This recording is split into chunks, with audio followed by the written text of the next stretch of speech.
जय हिंद, नमस्कार। Met server पर आपका बहुत बहुत स्वागत है। आज हम लोग पढ़ेंगे क्लास 12 एनसीईआरटी मैथ्स का चैप्टर नंबर 6.1 में आए थे। कुछ क्वेश्चन हमने कल बनाया था, आज इसके बाद का क्वेश्चन प्रैक्टिस करेंगे। मेरे ख्याल से कल क्वेश्चन नंबर हमने 6 कंप्लीट किया था। आज क्वेश्चन नंबर 7 बनाएंगे, ठीक। क्वेश्चन नंबर 7 देखते हैं क्या दिया है। मैं बोला था क्वेश्चन नंबर 7 बनाकर रखना करके। जितने लोग बनाए हैं मिलाते चलना, नहीं बनाओ तो डायरेक्ट नोट करते चलना, समझते चलना और नोट करते चलना ना। देखो क्या चीज दी है, देखना ध्यान से। एक आयत की लंबाई x 5 सेंटीमीटर प्रति मिनट की दर से घट रही है। 5 सेंटीमीटर प्रति मिनट की दर से घट रही है। चौड़ाई y 4 सेंटीमीटर प्रति मिनट की दर से बढ़ रही है। क्या देखना, एक घट रही है और एक बढ़ रही है। घट रही है मतलब पहले जाएगा और बढ़ रही है मतलब बाद। समझाऊंगा अभी। x बराबर 8 सेंटीमीटर, y बराबर 6 सेंटीमीटर है तो परिमाप और क्षेत्रफल के परिवर्तन की दर ज्ञात कीजिए। समझ में आया? परिमाप और क्षेत्रफल के परिवर्तन की दर ज्ञात कीजिए। देखो मान लो आयत की लंबाई मैं मान देता हूं 5। कितना है? 5। अगर घट रही है लंबाई तो 5 में हम क्या करेंगे, घटाएंगे। मान लो 2 सेंटीमीटर घट रही है तो कितना बना? 3। और बढ़ रही है तो मान लो 2 सेंटीमीटर बढ़ा तो टोटल होगा 7। इस तरह से समझ में आ गया? घटेगी और बढ़ेगी, ये कंसेप्ट क्लियर है ना। घटती है तो माइनस करते हैं और बढ़ती है तो प्लस करते हैं। अब देखते हैं क्वेश्चन नंबर हमारा यही 7। आयत की लंबाई 5 सेंटीमीटर प्रति मिनट की दर से घट रही है। आयत की लंबाई दी है x, चौड़ाई दी है y, और हमें निकालना है क्या क्या? परिमाप और क्षेत्रफल। ए नंबर परिमाप और क्षेत्रफल। सबसे पहले ए में क्या निकालना है? परिमाप। तो ए वाले को पहले सॉल्व कर लेते हैं। परिमाप हम मानकर चलेंगे ना। परिमाप मान लेते हैं p, क्योंकि सॉल्व करना है तो कुछ ना कुछ मानकर चलना पड़ेगा। आयत की लंबाई 5 सेंटीमीटर प्रति सेकंड की दर से घट रही है तो दिया है लंबाई क्या हो रही है? 5 सेंटीमीटर प्रति मिनट की दर से घट रही है तो लंबाई को हमने माना था x, तो dx बाई dt 5 सेंटीमीटर प्रति मिनट इसकी दर से घट रही है। यहां तक एकदम क्लियर। और लंबाई हो गया, कहां चले गया? हाँ, चौड़ाई 4 सेंटीमीटर प्रति मिनट की दर से बढ़ रही है, dy बाय dt 4 सेंटीमीटर प्रति मिनट। अब आप लोग थोड़ा सा यहाँ पर ध्यान देंगे। देखो लंबाई क्या हो रही है? घट रही है। घट रही है और अभी बताया था घटेगी, इसलिए क्या लगाएंगे? माइनस। माइनस चिन्ह क्या बताता है?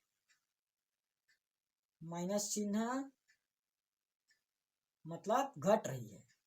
घट रही है, लंबाई घट रही है और चौड़ाई बढ़ रही है। x बराबर 8, y बराबर 6। x बराबर 8 सेंटीमीटर, y बराबर 6 सेंटीमीटर। हमें अपने पता करना है परिमाप। क्या निकालना है हमें? परिधन माप। परिमाप पता करना है। ये किस दर से बढ़ रही है, यानी कि dp बाय dt ज्ञात करना है। dp बटे dt ज्ञात करना है। समझ में आ गया? dp बटे dt कैसे ज्ञात होगा? चलो करते हैं। देखो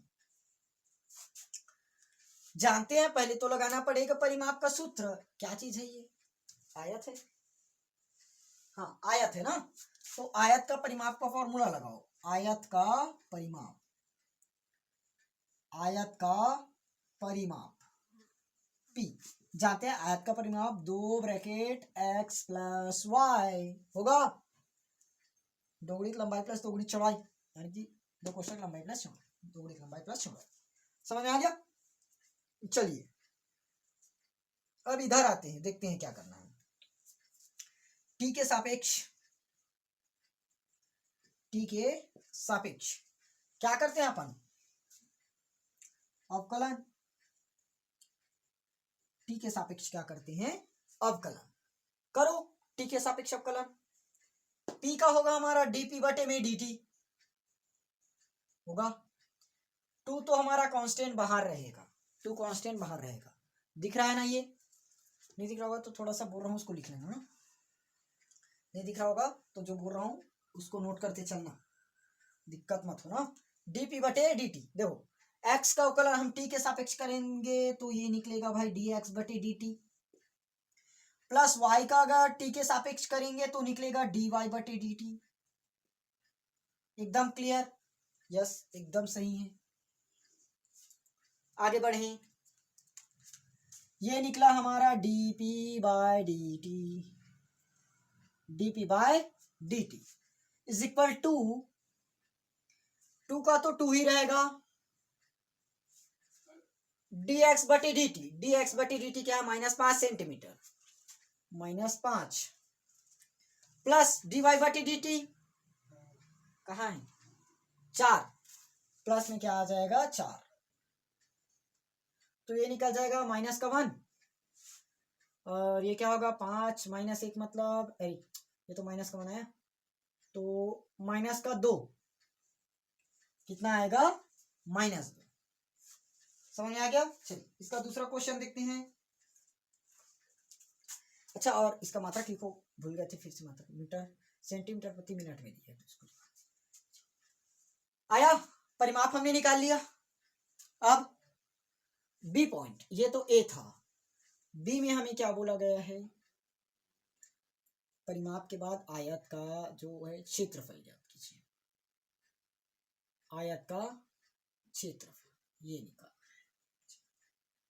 अब आयत का क्षेत्रफल लगा लीजिए, आयत का क्षेत्रफल जानते हैं, आयत का क्षेत्रफल, आयत का क्षेत्रफल लिख लेना, लंबाई गुणी चौड़ाई, लंबाई गुणी चौड़ाई, लंबाई को अपने को क्वेश्चन में दिया हुआ है x है, चौड़ाई को दिया हुआ है y है, क्षेत्रफल अपन मानते हैं a।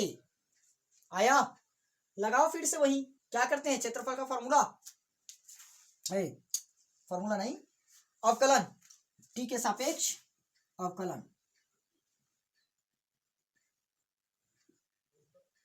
t के सापेक्ष क्या करना पड़ेगा, अवकलन, ध्यान देना ना। चलो 1 मिनट, हाँ ठीक तो है, t के सापेक्ष क्या करना पड़ेगा, अवकलन। अगर हम a का t के सापेक्ष अवकलन करेंगे तो क्या निकलेगा, dA के बटे में dt। यहां तक तो सही, सबको समझ में आ गया। देखो, जिसका सापेक्ष हम अवकलन करते हैं, अगर उसके सापेक्ष ही निकालना पड़ता है और वो दिया है तो वैल्यू ठीक आता है, नहीं तो कांस्टेंट मानकर लिखना पड़ता है, dA बटे dt। जैसे यहाँ पर हमने a के सापेक्ष तो नहीं किया है, a के सापेक्ष अगर अवकलन करते तो डायरेक्ट 1 होता, लेकिन हम कर दिए t के सापेक्ष और दिया हुआ है a, तो dA बाई dt। यहाँ लगाना पड़ेगा फर्स्ट इंटू सेकेंड, दो फलन है तो देखो, फर्स्ट इंटू सेकेंड का अवकलन, सेकेंड का अवकलन यानी कि dy बाई dt आएगा, प्लस सेकेंड इंटू फर्स्ट का अवकलन, सेकेंड में क्या है y, फर्स्ट का अवकलन क्या होगा, dx बटे में dt आएगा, dx बटे में dt।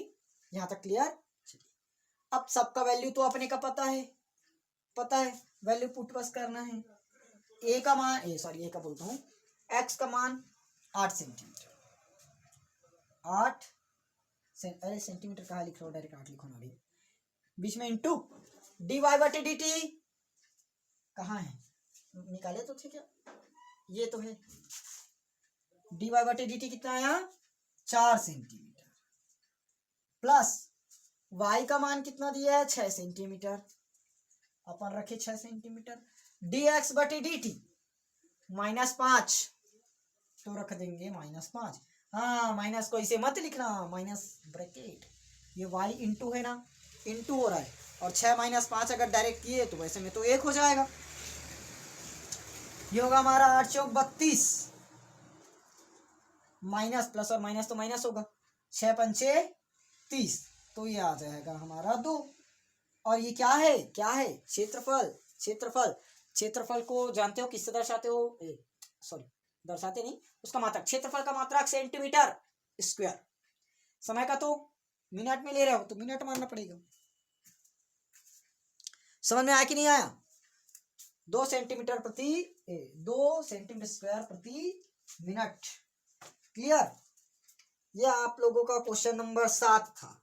आज तो खैर मैं एक ही क्वेश्चन करा रहा हूँ, क्वेश्चन नंबर 7 को, क्वेश्चन नंबर 8 कल पढ़ेंगे ना, लॉन्ग क्वेश्चंस की कराऊं क्वेश्चन 8 को। ऐसे करो, वैसे भी क्वेश्चन 8 के लिए आप लोगों को एक नया क्लास मिल जाएगा, डेली जिस टाइम अपलोड होता है उस टाइम तो देखते नहीं हो। कल आप लोगों को ये क्लास मिल जाएगा, यानी कि इसके बाद वाला क्वेश्चन 8। और अगर आप लोग इसी पर ये सुबह 7 बजे आप लोगों को मिल जाएगा। अगर आप लोग इस पर कमेंट करते हैं, सॉरी 8 बजे मिलता है, 8 बजे देखकर इस पर कमेंट करते हैं क्वेश्चन नंबर 8 चाहिए, क्वेश्चन नंबर 8 मैं शाम को ही अपलोड कर दूँगा। समझ में आए? तो फिलहाल आज क्वेश्चन नंबर 7 पर ही छोड़ते हैं, क्वेश्चन नंबर 8 कल बताएंगे। ओके, चलिए। क्वेश्चन नंबर 7 अच्छा क्वेश्चन था, आप लोग इस क्वेश्चन पर प्रैक्टिस करके रखिए, कल क्वेश्चन नंबर 8 के साथ आएंगे। ओके, चलिए। क्लास अच्छी लगती है तो क्लास को लाइक किया कीजिए, अपने दोस्तों के साथ शेयर जरूर किया कीजिए और चैनल को सब्सक्राइब जरूर कर लेना। ओके, चलिए मिलेंगे कल की क्लास में, तब तक के लिए जय हिंद, वंदे मातरम।